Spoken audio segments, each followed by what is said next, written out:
오늘 함께 제가 나눌 말씀의 제목은 인생의 쳇바퀴 속에 하나님의 수레바퀴. 어, 지난 월요일인가 주일에 비가 많이 왔어요. 성도님들 기억하시죠? 요즘에는 마른 하늘이 좀 천둥도 치고 그러던데, 비가 쏟아지고 난 뒤에 성도님들이 약속이라도 한 듯 저에게 제보 사진을 많이 보내주셨어요. 그 제보 사진이 뭐냐면 곳곳에서, 어떤 분은 저기 온수, 부천 가까운 온수에서, 어떤 분은 저쪽 대림동 그 근처에서, 어떤 분이 상도동에서. 그 사진 한번 보겠습니다. 무지개, 온수동의 무지개. 그 다음 사진을 또 보면, 네, 저쪽에서 찍은 이 무지개. 그 다음 사진, 기가 막히게 잘 찍었어요.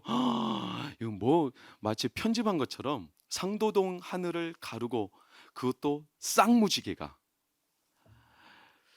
지난 월요일 날 성도님들이 약속했을까요? 저한테 마치 동일한 사진을, 목사님 무지개가 떴어요 하면서 너무 기뻐가지고 그렇게 보내준 것을 보면서, 그래도 우리 성도님들이 이 어려운 상황에서도 다들 하나님 앞에 마음과 생각이 온전히 하나님이 주시는 신호들에 참 민감하구나, 이런 생각을 하게 됐어요. 무지개는 보고 또 봐도 지겹지 않아요. 지겹지 않아요. 왜 그럴까요? 무지개는 하나님의 약속이라서 그래요. 그래서 지겹지 않은 거예요. 늘 보잖아요. 근데 하나님이 우리에게 주시는 것은, 성경 말씀도 보면 사실 똑같은 말들이 많아요. 반복이에요. 그런데 지겹지 않아요. 오히려 시대와 장소와 시간에 따라서 하나님의 말씀이 새롭게 우리에게 다가와요. 마치 스펙트럼처럼. 그러니까 똑같은 말씀인데도 사람마다 다 하나님이 주시는 깨달음이 새로워요. 하나님의 것은 항상 새로워요. 그런데 반대로 인간이 만들고 인간이 주도하는 일들은 항상 실증나기 쉽고, 반복되면 반복될수록 인간이 만든 모든 일들은 지겨워져요. 해 아래 새 것이 없다고 그러는 것처럼, 그래서 인간의 삶은 쳇바퀴와 같아요. 계속 돌고 또 도는 거죠. 그리스 유명한 신화 인물 가운데 시지프스라는 사람, 시지프스. 그 사람이 누구냐면 신에게 벌을 받아 평생 동안 산에 돌을 올리는 사람이죠. 평생 산에 돌을 올립니다. 근데 돌을 꼭대기까지 올리면 이 돌이 또르르 또 아래로 내려가서 그걸 또 올리고 가야 되는 거예요. 평생 그것만 하는 거예요. 올렸다가 또 내려가면 또 그걸 올리고, 반복되는 쳇바퀴 일상, 쳇바퀴 같은 삶. 이게 인간의 삶이다. 어쩌면 그리스 신화가 아니라 성경에서 그걸 가장 선명하게 다루죠. 왜 우리는 이런 쳇바퀴 같은 삶을 사느냐? 창세기 5장 29절에는 선명하게 그 이유를 말했어요. 노아라 이르되 여호와께서 땅을 저주하셨어요. 왜? 인간의 죄악 때문에. 땅을 저주하셔서 우리가 쳇바퀴처럼 수고하게 될 수밖에 없는 이 울타리 안에 있는데, 수고롭게 일하는 우리를 이 아들 누가? 노아가 안위하리라. 이 말씀이 참 우리에게 오늘 소망이 됩니다. 그러니까 우리 인생은 본성적으로 이 죄의 울타리 안에서 늘 수고의 쳇바퀴를 살아갈 수밖에 없는 사람들이죠. 평생 수고해요. 가시와 엉겅퀴를 내는 저주받은 땅. 아무리 열심히 해도 안 풀리는, 됐다가도 또 무너지고 올렸다가도 또 또르르 내려가는 이런 인간의 삶의 굴레 가운데서 하나님이 노아에게 주셨던 한 가지 신랄 같은 소망, 그러나 확실한 소망, 노아를 통해서 그 땅을 안위하리라. 어떻게? 그래서 노아가 홍수가 끝난 뒤에 8장 20절에 어떤 일을 행했습니까? 노아가 여호와께 제단을 쌓고 모든 정결한 짐승과 모든 정결한 새 중에서 제물을 취하여 번제로 제단에 드렸더니, 번제를 드렸어요. 하나님 앞에 자기의 모든 마음과 삶을 집중하여 하나님 앞에 드렸어요. 그랬더니 어떻게 됐냐? 21절에 하나님께서 그 향기를 받으시고 그 중심에 이르시되 내가 다시는 사람으로 말미암아 땅을 저주하지 아니하리니 이는 사람의 마음이 계획하는 바가 어려서부터 악함이라, 이렇게 말씀하셨어요. 분명히 땅이 저주를 받아 인간이 쳇바퀴 돌듯 수고했던 우리 인생이었는데, 노아의 번제, 하나님 앞에 한 의인이 자기의 삶을 집중하여 하나님 앞에 마음과 자기의 모든 에너지를 드렸을 때 그 땅을 하나님이 안위하시며 더 이상 사람으로 말미암아 땅을 저주하지 아니하리라. 그러면서 한 가지 하나님의 단서가 참 의미심장해요. 사람의 마음이 계획하는 바가 어려서부터 악함이라. 그러니까 사람은 늘 악하다. 생각하는 게 늘 악하다. 그래서 쉽게 표현하면 이런 악한 사람들에게 땅을 맡겼다가는 나만 하는 게 없겠다. 그래서 그 악한 사람들이 이제 악을 자행해도 하나님은 그 사람들 때문에 하나님이 지으신 창조 세계, 땅과 환경을 저주하지 않으시겠다. 이렇게 말씀하신 거예요. 이걸 기뻐해야 될지 슬퍼해야 될지 잘 모르겠지만 아무튼지 간에 하나님은 일종의 포기선언 비슷한 거예요. 사람이 악하기 때문에 그 사람 때문에 내가 창조한 땅과 지구와 환경과 상황을 저주하지는 않겠다. 이렇게 말씀하신 거예요. 더 이상 땅이 우리를 수고롭게 할 만큼 악하게 저주스럽게 우리에게 환경을 조성하지 않을 거다. 그러면서 놀라운 결과가 8장 22절이에요. 땅이 있을 동안에는 심음과 거둠과 추위와 더위와 여름과 겨울과 낮과 밤이 쉬지 아니하리라. 여기서 중요하게 기억할 것은 쉬지 아니하리라. 누가요? 하나님이 쉬지 않으시고 땅을 이렇게 운행하신다는 거예요. 심음과 거둠, 추위와 더위, 여름과 겨울, 낮과 밤, 사시일자, 계절, 또 수많은 우주 만상이 이렇게 쉬지 않고 돌아가게 될 거다. 이걸 좀 폭넓게 생각하면 하나님의 자정 능력이라고 그래요. 자정, 스스로 깨끗하게 하는 능력이 땅, 창조 만물에 있다는 거예요. 앞선 말씀과 연결해 보면 사람이 악하여 이 땅을 저주했던 하나님이 노아의 번제, 하나님께 집중한 한 의인으로 인하여 이제는 내가 사람의 악 때문에 땅을 저주하진 않겠다. 반대로 그 땅은 하나님이 자정하도록 쉬지 않고 돌리시겠다는 거예요. 좀 넓게 볼까요? 지금 우리나라 세계에 일어나는 수많은 기상이변들, 서유럽의 홍수, 시베리아의 폭염, 베이징의 폭우, 이런 건요 좀 넓게 보면요 우리에게 쓴 재난이지만 하나님 편에서는 이 땅을 자정하시는 겁니다. 땅을 스스로 치료하고 계시는 겁니다. 그러니까 인간의 악으로부터 더 이상 땅이 망가지지 않도록 하나님이 자정 능력으로 낮과 밤을, 더위와 추위를, 심음과 거둠을, 그리고 겨울과 여름을 이렇게 돌리시면서 땅을 땅을 보호하시는 거죠. 어떤 이들은 이런 기후온난화 또는 이상 기후들을 보면서 우리가 환경운동 캠페인을 벌려서 뭐 에어컨을 절제하고 또 환경 호르몬을 최대한 줄이고 배기량 가스를 줄이고 이런 노력을 해야 환경이 살아난다 이렇게 말하지만 그것도 어느 면에서는 맞아요. 그러나 그것은 사실 쇳지가 고양이 생각하는 것과 똑같아요. 왜 그러냐? 하나님은 더 이상 땅을 저주하지 않으신다고 했어요. 무슨 말이냐? 하나님이 하나님 창조 세계는 지키실 거예요. 인간 편에서는 재난이지만 하나님 편에서는 땅을 지금 치료하시는 거예요.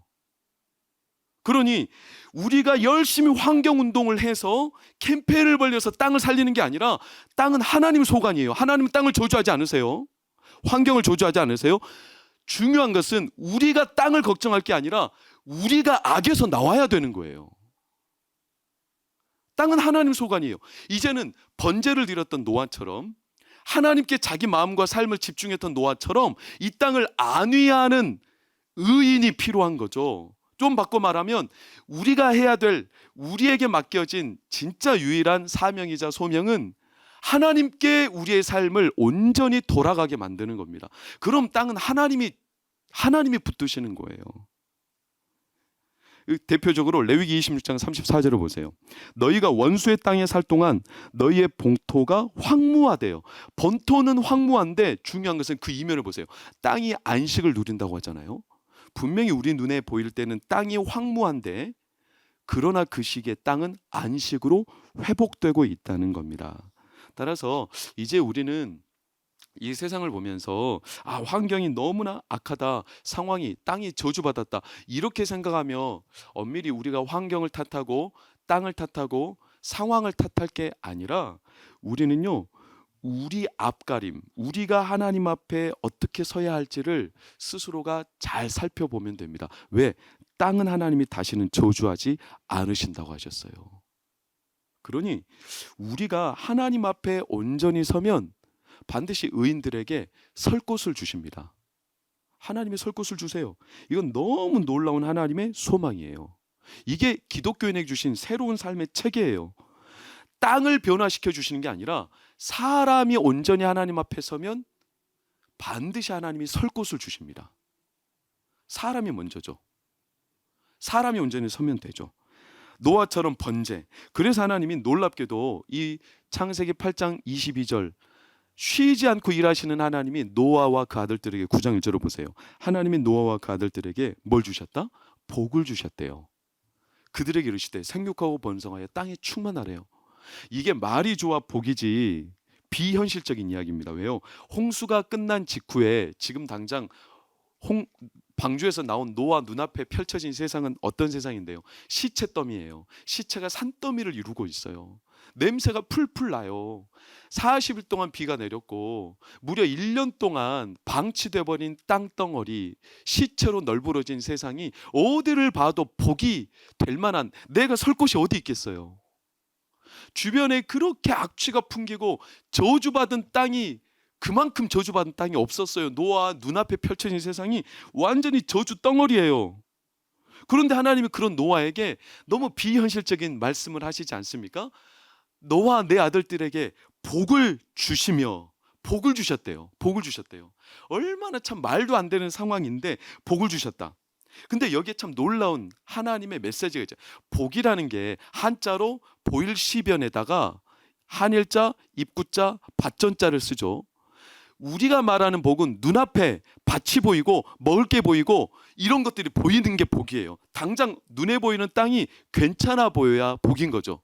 이게 사람의 복인데 노아의 눈에 보이는 복은 그럴 복될 만한 땅이 하나도 없었어요. 그러니까 현실적으로 보면 복이라고 말할 수 있는 땅이 하나도 없는데, 하나님이 이렇게 말씀하신 이유가 뭐예요? 하나님은 땅을 저주하지 않으신다고 했어요. 눈에 보이는 땅은 없지만 하나님이, 사람이 하나님께 온전히 자기의 삶을 집중하여 드릴 때 하나님이 그 땅에 반드시 설 곳, 사람을 통해 복을 이루신다는 말이에요. 눈에 보이지 않아도 우리가 하나님 앞에 온전히 서면, 하나님 앞에 내 삶을 집중하여 나아가면 눈앞에 보이는 땅이 아무리 저주스러워도 하나님은 우리를 통해 복된 길을 여신다는 겁니다. 이 사실을 믿으십시오. 그러니 노아가요, 이 복의 말씀을 듣고 사실 연민에 빠진 건 맞아요. 노아도 믿기가 어려웠습니다. 그러니 우리가 노아를 보세요. 나중에 9장 하반을 보면 노아가 술을 먹지 않습니까? 술에 취하지 않습니까? 왜요? 괴로운 겁니다.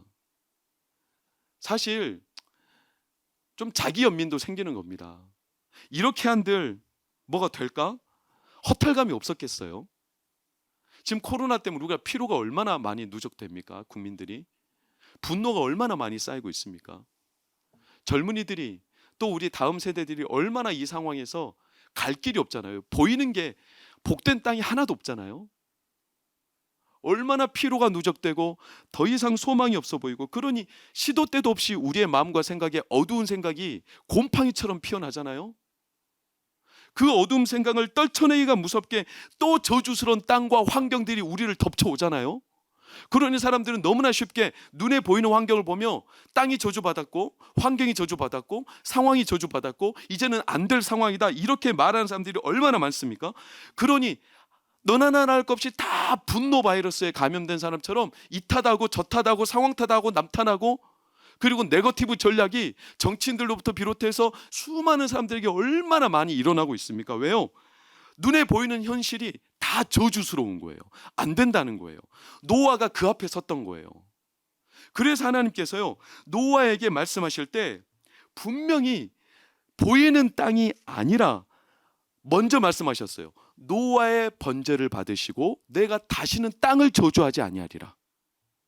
지금 당장 보이는 땅이 저주받은 것처럼 보여도 아닙니다. 아닙니다. 사랑하는 성도님들, 아닙니다. 하나님은 그 이후로 땅을 저주하지 않으세요. 환경을 저주하시지 않아요. 성도님들의 개개인의 상황을 제가 일일이 다 들여다볼 수는 없지만 아무리 저주받은 상황처럼 보여도 오늘 마음을 하나님 앞에 두시기를 축복합니다. 하나님은요, 더 이상 사람의 악함과 실수와 죄악으로 인하여 땅을 저주스럽게 만들지 않는다고 말씀하셨어요. 오히려 반대로, 그렇기 때문에 사람이 환경과 상황과 땅의 마음을 뺏기지 말고 아무리 땅이 저주받은 것처럼 보여도 하나님께 눈을 들라 말씀하시는 거예요. 그게 노아에게 주셨던 약속이에요. 그래서 이 창세기 8장과 9장에는요, 사실 하나님의 소망의 메시지예요. 8장 20절 다시 한번 보세요. 노아가 번제로 하나님 앞에 드리지 않았습니까? 여호와께 제단을 쌓고 번제라는 게 뭡니까? 자기의 모든 삶을 하나님 앞에 집중했다는 거예요. 아무것도 없는 땅에서 하나님께 집중했다는 거예요. 때때로 노아도 허탈감에 빠졌지만 그래도 노아는 하나님께 모든 삶을 집중했어요. 그 저주받은 땅덩어리 위에서. 하나님은 노아에게 다른 말씀도 하셨어요. 창세기 9장 4절에서 6절을 보세요. 뭐라고 합니까? 고기를 그 생명되는 핏째 먹지 말라 하시면서 6절을 보시면 다른 사람의 피를 흘리면 그 사람의 피도 흘릴 것이니 이는 하나님이 자기 형상대로 사람을 지으셨음이니라. 이 말이 무슨 말인가요? 다른 사람의 피를 흘리지 말라. 왜요? 그거예요. 주변 상황이 주변 환경이 자기를 죽일까봐 먼저 막 선제 공격하는 거예요. 남의 피를 흘려서 자기만 살아야 되겠다. 왜? 주변 상황이 너무 저주받은 것처럼 느껴지니까 내가 살기 위해서는 주변 상황, 주변 사람들의 피를 흘릴 수밖에 없는 이 잔혹함이 우리 가운데 남은 거죠. 저주받은 땅덩어리에서 살아남아야 되니까 하나님은 그러지 말라는 거예요. 왜? 상황이 저주받은 상황이 아니기 때문에 그렇게 안 해도 된다는 거예요. 남의 피를 흘려야 내가 살 수 있는 게 아니라 하나님께 집중하면 살 수 있어요. 내가 살기 위해서 남의 피를 흘리는 게 아니라 남의 피를 흘리지 않고 하나님께 집중해도 살 수 있다는 거예요.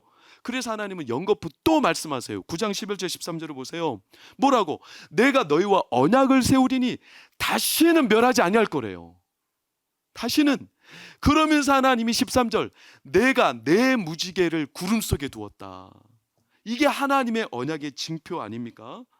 무지개가 떠오를 때마다 하나님이 이 땅을 저주하지 않는다.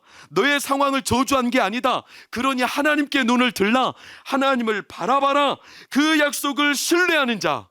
하나님이 반드시 저주받은 상황처럼 보이는 것 같아도 그 약속을 신뢰하는 자에게 하나님은 복되게 하십니다. 그래서 제가 앞서 우리 성도들이 이 무지개를 사진을 일제 약속이라는 듯 보내줄 때 제 가슴이 참 기뻤어요. 봐도 또 봐도 지겹지 않은 하나님의 약속, 이 무지개를 바라보는 자. 비록 이 땅에는 홍수가 철철 넘치고 죄악의 홍수가 우리를 몰아세우며 저주받은 것처럼 보여도 그럴지라도 하나님의 약속을 믿고 하나님께 눈을 드는 자, 하나님 그들을 통해 수고하고 쳇바퀴처럼 돌아가는 세상 속에서 하나님은 쉬지 않고 우리와 함께 하시는 그 하나님의 은혜와 축복을 우리 가운데 보여주심을 오늘 이 밤에 성도님들 가슴에 품으시기를 축복합니다. 그게 수레바퀴, 인생의 쳇바퀴 가운데 하나님이 쉬지 않고 우리 가운데 약속대로 그 약속을 믿고 바라보는 자들에게 일하시는 하나님의 수레바퀴예요. 하나님의 수레바퀴. 8장 22절 제가 기억해 놓으라고 했죠.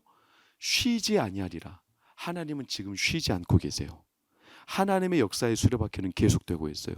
우리가 수고의 이 쳇바퀴가 반복되는 일상 안에서 땅이 저주를 받고 환경이 저주받은 것처럼 보여도 아닙니다. 하나님의 역사의 수레바퀴를 반드시 영안이 열려 보시기를 예수 이름으로 축원합니다. 그 하나님의 수레바퀴를 본 대표적인 사람이 누구냐? 에스겔이라는 선지자예요. 에스겔이 1장 1절에서 3절을 보면 30째 해 그가 그발강가 포로 잡혀서 매일매일 똑같은 쳇바퀴 삶, 우리보다 더한 쇠고랑 차고 노동을 매일 똑같이 그러다가 옆에 있던 내가 알던 사람은 그 노동에 땀을 흘리고 탈진하여 굶주려 죽어가고 또 그 다음 날은 옆에 있던 또 누군가가 그렇게 땅에 털썩 주저앉아 죽어가고 이름도 빛도 없이 그냥 죽어가는 그런 포로 난민 수용소. 거기에 에스겔이 쳇바퀴처럼 수레바퀴 안에 살아가고 있었어요. 그런데 3절을 보면 그 제사장 에스겔에게 하나님의 말씀이 특별히 하늘문이 열리며 계시가 특별히 임했죠. 그리고 그 위에 어떤 이상이 보였냐? 놀라운 에스겔 1장 15절에서 17절을 보면 그 이상이 내가 그 생물들, 어떤 말로 형용할 수 없는 생물들이 보이는데 생물들 곁에 있는 땅 위에 바퀴가 있어요. 이 수레바퀴예요. 어떤 내 얼굴을 따라 하나씩 있는데 바퀴의 모양과 그 구조는 황홀같이 보이는데 그 넷은 똑같은 모양을 가지고 있으며 그들의 모양과 구조는 바퀴 안에 바퀴가 있다. 이건요, 기하학적이, 이거는 말로 설명할 수 없는 이상한 모양이에요. 그림으로 제가 그려보려 했는데 말도 안 되는 모습이에요. 그런데도 한 가지 중요한 것은 17절, 그들이 갈 때 사방으로 향한 대로 돌이키지 아니하고 가며, 이 바퀴는요 종횡무진하는 거예요. 이 네 생물들, 하나님의 영으로 충만한 생물들이 어디를 가든지 이 바퀴가요, 방향이, 바퀴 안에 바퀴가 있는데 우리가 보통 차 운전을 하는 것은 한정되어 있죠. 180도 꺾을 수 없어요. 360도 돌 수 없어요. 근데 이 바퀴는 종횡무진, 자유분방해요. 그래서 하나님의 영이 가는 곳곳마다 바퀴는 어디든지 갈 수 있는 거예요. 마치 인생의 쳇바퀴 안에 하나님의 수레바퀴가 들어가 있는 것처럼. 그래서 그 수레바퀴는요, 인생의 쳇바퀴는 돌고 돌며 우리를 답답하고 허탈하게 만드는데 하나님의 수레바퀴는 그 쳇바퀴 안에 가두어지지 않고 얼마나 놀랍게 하나님의 영이 이끄는 대로 막 종횡무진하며 하나님의 역사에 그 흐름을 좌중하고 압도하는지, 이걸 에스겔이 포로 난민 수용소에서 쳇바퀴에 갇혀서 미래도 소망도 없이 환경에 갇혀가지고 오늘 내일 하던 그 에스겔이, 무너져가던 에스겔이 자기 위에, 히브리어로 메르카바, 하나님의 그 불전차 쳇바퀴 속에 들어가 있는 수레바퀴, 이 수레바퀴 하나님의 불전차가 밝게 빛나며 자기 머리 위에서 사방간대 종횡무진하며 하나님의 영이 충만하여 막 왔다 갔다 하며 그 수레바퀴를 타고 계신 하나님의 영이 불꽃 같은 눈으로 에스겔을, 오늘 이 밤 여러분을, 나를 지켜보고 계시는 그 장면, 에스겔이 어떻겠어요? 이제 소망이 없고 바벨론 포로 그 벽돌만 굽다가 그 뜨거운 뙤약볕에 메말라 죽어갈 수밖에 없는, 하루 걸어 아는 사람들이, 자기 형님이, 이웃 사촌이 그렇게 죽어가던 그 쳇바퀴 일상 속에 하나님의 수레바퀴가 돌아가고 종횡무진하며 역사하는 이 순간을 에스겔이 목도하고, 그 뒤부터 막 에스겔 말씀을 막 에스겔이 하나님의 영이 충만하여 종횡무진하며 써 내려가는데요, 이 뜨거웠던 에스겔의 감격이 놀랍게도 신약 시대까지도 이어지는 것을 우리는 봅니다. 하나님의 감동. 그러면서 에스겔이 1장 28절 뭐라고 묘사합니까? 그 사방 광채의 모양은 비 오는 날 구름에 있는 무지개 같으니. 놀랍지 않습니까? 노아에게 보아주셨던, 이제는 내가 땅을, 너의 환경을, 너의 실수와 너의 죄, 우리의 악 때문에 그 땅을 저주하지 않으리라. 그러니 땅을 보며 눈에 보이는 것들 때문에 마음이 무너지고 자기 연민의 허탈감에 빠져 무너지지 말고 하늘을 보고 우리 쳇바퀴 안에 들어오신 하나님의 수레바퀴를 보고 그 무지개를 보고 하나님의 영에 감동하여 하나님의 말씀에 붙잡혀 미래를 열어갔던 에스겔, 그도 노아와 같은 이 무지개와 같은 하나님의 영혼에 충만한 영광을 보며 그는 그 포로 쳇바퀴와 같은 삶을 가슴 뜨겁게 옆에 있는 성도들에게, 내 앞에 내 뒤에 나이가 어리든 많든 간에 금강섭처럼 마음이 굳어져 버린 우리에게 무슨 소망이 있냐, 이렇게 자신을 신세한탄하며 오늘 내일 소망 없다 죽어가던 성도들에게 금강석처럼 에스겔이 얼굴을 단단하게 하여 그들에게 하나님의 말씀을 전했다는 겁니다. 그리고 이 에스겔에게 주셨던 소망이 마침내 이스라엘 백성들에게 하나님의 거룩한 성전에서 흘러나오는 영광의 샘물로, 영광의 생수의 강으로 그들의 삶을 적시는 이 특별한 하나님의 임재, 사랑하는 성도님들, 오늘 저는 우리가 이 확신을 품고 기도하시기를 부탁하고 축복합니다.